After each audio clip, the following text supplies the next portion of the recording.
اف دیمنن هری داویه ین کامپین کوچبرن افرینی ین شهباینه. دورپیچا حکومت شامه باندورک نینی لجیانا کوچبران گریه.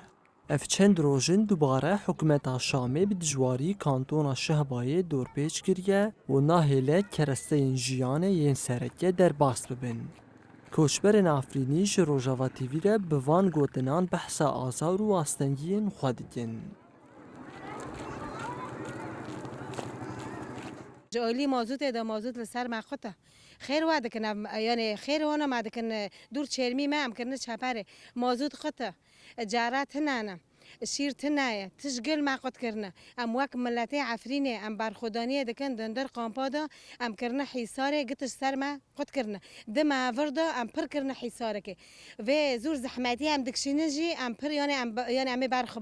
بس خیر و تشتهاتی سر ما از ببین یعنی دور چرمی ما ام کرنه حیساره ابی مازوت نه ابی کاربات نه ام رایشه دانه ابی شیره قچکات نه ابی پاپوره ام و دخن لاستیکه ام پاپوره ام و دخن لاستیکه یعنی خطری خواهی جارات نه هر تشک جماع قد کرنه هف خیر لمواد کن هروها کوچبرن افرینی بانگ لرخصنین مافین مروان دکن کو دستوردانه بکنو دورپیچ راکن. جیانا قمپاجی ما خواستی نخواستی گله کی زحمتی خواهیه ابسر و زحمتی گشتی داجی هیرو وحی صارل سر ما چی بویم وحی صارل سر ما چی بیه یعنی زحمتی پر مزن تکشاندن زحمتی جی هلی چی دا هلی به حصارل دور ما چی بیه مازوت سر ما قد کرنه جارال سر ما قد کرنه هر تشتکی دا یعنی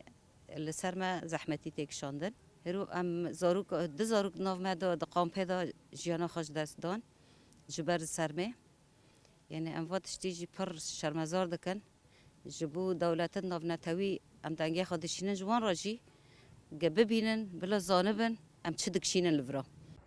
فرقیا چاران سر به حکومت شامه با ریبندین خواسته دیگه و دورپیچل سرزده تری 150,000 مروی کپرانی وان کوچبرن افرینینه گراند که.